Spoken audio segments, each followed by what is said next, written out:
मौलिक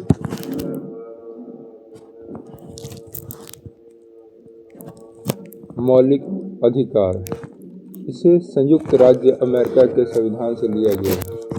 इसका वर्णन संविधान के भाग 3 में अनुच्छेद 12 से अनुच्छेद 35 है। संविधान के भाग 3 को भारत का अधिकार पत्र मैग्ना कार्टा कहा जाता है। इसे मूल अधिकारों का जन्मदाता भी कहा जाता है। मौलिक अधिकारों में संशोधन हो सकता है एवं राष्ट्रीय आपात के दौरान अनुच्छेद 352 जीवन एवं व्यक्तिगत स्वतंत्रता के अधिकार को छोड़कर अन्य मौलिक अधिकारों को स्थगित किया जा सकता है।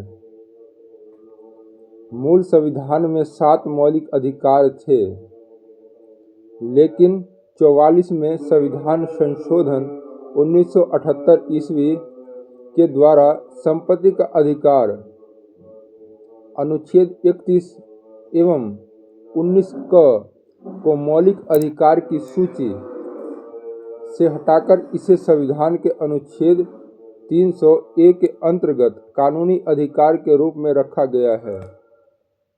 नोट 2931 में कराची अधिवेशन नोट 1931 ईस्वी में कराची अधिवेशन अध्यक्ष सरदार वल्लभ भाई पटेल में कांग्रेस ने घोषणा पत्र में मूल अधिकारों की मांग की। मूल अधिकारों का प्रारूप जवाहरलाल नेहरू ने बनाया था। मूल अधिकार नंबर 1 समता का अधिकार। नंबर 1 समता या समानता का अधिकार अनुच्छेद 14 से 18। नंबर 2 स्वतंत्रता का अधिकार अनुच्छेद 19 से 22। नंबर 3 शोषण के विरुद्ध अधिकार अनुच्छेद 23 से 24। नंबर 4 धार्मिक स्वतंत्रता का अधिकार अनुच्छेद 25 से 28। नंबर 5 संस्कृति और शिक्षा संबंधी अधिकार अनुच्छेद 29 से 30। नंबर 6 संवैधानिक उपचारों का अधिकार अनुच्छेद 32।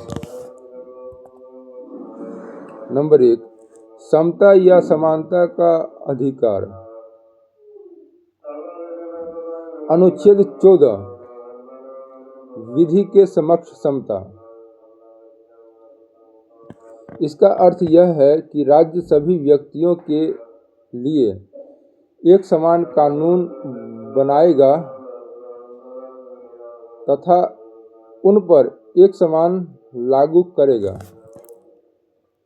अनुच्छेद 15 धर्म, नस्ल, जाति, लिंग या जन्म स्थान के आधार पर भेदभाव का निषेध।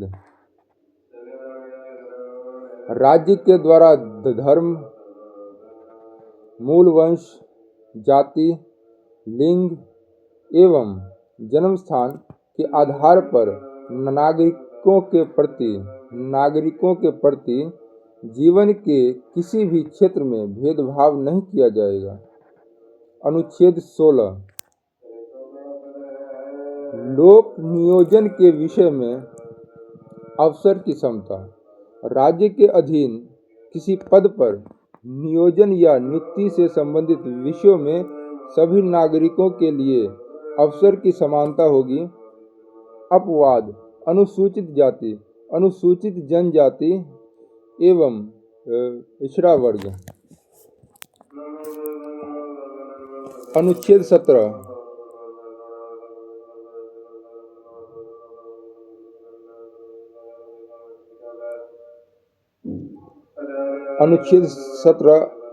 अस्पृश्यता का अंत। अनुच्छेद 17 अस्पृश्यता का अंत।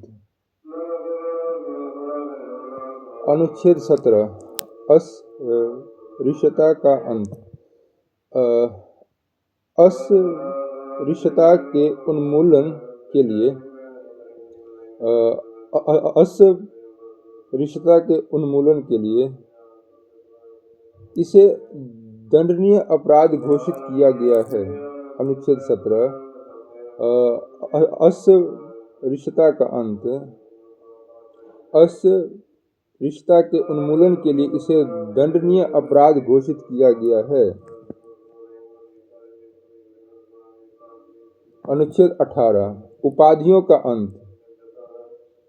सेना या विधा संबंधी सम्मान के सिवाय अन्य कोई भी उपाधि राज्य द्वारा प्रदान नहीं की जाएगी। भारत का कोई नागरिक किसी अन्य देश में भारत का कोई नागरिक किसी अन्य देश से बिना राष्ट्रपति की आज्ञा के कोई उपाधि स्वीकार नहीं कर सकता है। नोट: भारत सरकार द्वारा भारत रत्न, पद्म विभूषण, पद्म भूषण, पद्मश्री एवं सेना द्वारा परमवीर चक्र, महावीर चक्र, वीर चक्र आदि पुरस्कार अनुच्छेद 18 के तहत ही दिए जाते हैं। नंबर 2 स्वतंत्रता का अधिकार। अनुच्छेद 19 मूल संविधान में 7 तरह की स्वतंत्रता का उल्लेख था। अनुच्छेद 19 मूल संविधान में 7 तरह की स्वतंत्रता का उल्लेख था, अब सिर्फ 6 हैं। 19A बोलने की स्वतंत्रता। 19B शांतिपूर्वक बिना हथियारों के एकत्रित होने और सभा करने की स्वतंत्रता। 19C संघ बनाने की स्वतंत्रता। 19D देश के किसी भी क्षेत्र में आवागमन की स्वतंत्रता। 19E देश के किसी भी क्षेत्र में निवास करने और बसने की स्वतंत्रता। अपवाद: जम्मू कश्मीर। 19F संपत्ति का अधिकार। 44वां संविधान संशोधन 1978 के द्वारा हटा दिया गया। 19G कोई भी व्यापार एवं जीविका चलाने की स्वतंत्रता। नोट: प्रेस की स्वतंत्रता का वर्णन अनुच्छेद 19E में ही है। अनुच्छेद 20 अपराधों के लिए दोष सिद्ध के संबंध में संरक्षण। इसके तहत 3 प्रकार की स्वतंत्रता का वर्णन है। किसी भी व्यक्ति को एक अपराध के लिए सिर्फ एक बार सजा मिलेगी। अपराध करने के समय जो कानून है उसी के तहत सजा मिलेगी, न कि पहले और बाद में बनने वाले कानून के तहत। नंबर 3 किसी भी व्यक्ति को स्वयं के विरुद्ध न्यायालय में गवाही देने के लिए बाध्य नहीं किया जाएगा। नंबर 3 किसी भी व्यक्ति को स्वयं के विरुद्ध न्यायालय में गवाही देने के लिए बाध्य नहीं किया जाएगा। अनुच्छेद 21 प्राण एवं दैहिक स्वतंत्रता का संरक्षण। किसी भी व्यक्ति को विधि द्वारा स्थापित प्रक्रिया के अतिरिक्त उसके जीवन और व्यक्तिक स्वतंत्रता के अधिकार से वंचित नहीं किया जा सकता है। अनुच्छेद 21 का राज्य 6 से 14 वर्ष के आयु के समस्त बच्चों को ऐसे ढंग से जैसा कि राज्य विधि द्वारा अवधारित करे निःशुल्क तथा अनिवार्य शिक्षा उपलब्ध करेगा।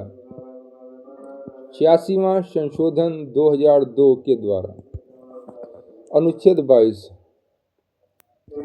कुछ दशाओं में गिरफ्तारी और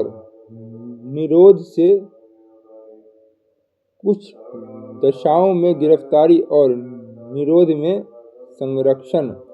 अगर किसी भी व्यक्ति को मनमाने ढंग से हिरासत में ले लिया गया हो तो उसे 3 प्रकार की स्वतंत्रता प्रदान की गई है।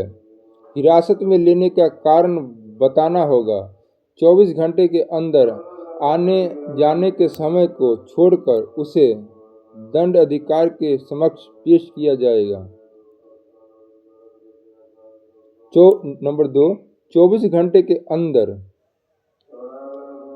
उसे दंड अधिकारी के समक्ष पेश किया जाएगा। इसमें आने जाने के समय को छोड़कर। नंबर 3, उसे अपने पसंद के वकील से सलाह लेने का अधिकार होगा। निवारक निरोध। भारतीय संविधान के अनुच्छेद 22 के खंड 3, 4, 5 तथा 6 में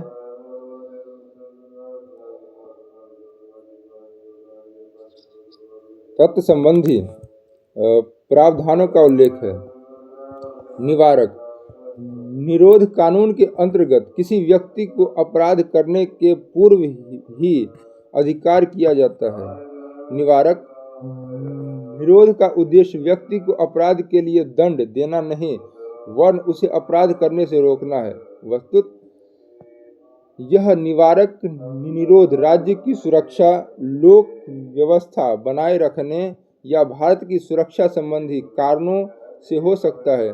जब किसी व्यक्ति को निवारक निरोध की किसी विधि के अधीन गिरफ्तार किया जाता है तब नंबर 1, सरकार ऐसे व्यक्ति को केवल 3 महीने तक अभिरक्षा में निरुद्ध कर सकती है। यदि गिरफ्तार व्यक्ति को 3 माह से अधिक समय के लिए निरुद्ध करना होता है तो इसके लिए सलाहकार बोर्ड का प्रतिवेदन प्राप्त करना पड़ता है। नंबर 2, इस प्रकार निरुद्ध व्यक्ति को यथाशीघ्र निरोध के आधार पर सूचित किए जाएंगे, किंतु जिन तथ्यों को निरस्त करना लोकहित के विरुद्ध समझा जाएगा उन्हें प्रकट करना आवश्यक नहीं है। नंबर 3, निरुद्ध व्यक्ति को निरोध आदेश के विरुद्ध अभ्यावेदन करने के लिए शीघ्र अवसर दिया जाना चाहिए। निवारक निरोध से संबंधित अब तक बनाई गई विधियां। धन्यवाद।